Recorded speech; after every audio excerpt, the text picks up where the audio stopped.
NCP করে, এরা কোটি কোটি টাকার মালিক। রিক্সাওয়ালা ঢাকায় জমির মালিক হয়ে গেছে, এনসিপি করে এমপি হয়ে গেছে, এনসিপি করে বিরোধী দলের চিফ হুইপ হয়ে গেছে, এনসিপি করে কালো টাকার অভাব নাই। কি একটা অবস্থা! 5ই আগস্টের পর থেকে এনসিপি করলেই আপনি কোটি কোটি টাকার মালিক। এদের এই টাকার উৎস কি, কোথার থেকে পাইলো? 5ই আগস্টে কি শুধু এনসিপি করছে?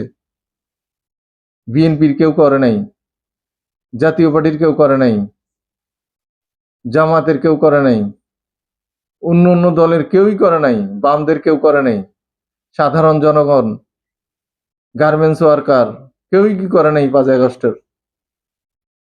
শুধু এনসিপি পালারাই করছে। এদের কোনো টাকার কমতি নেই, টাকার অভাব নেই। এরপরও তারা চাঁদাবাজ না, তারা দুর্নীতিবাজ না, তারা সাধু।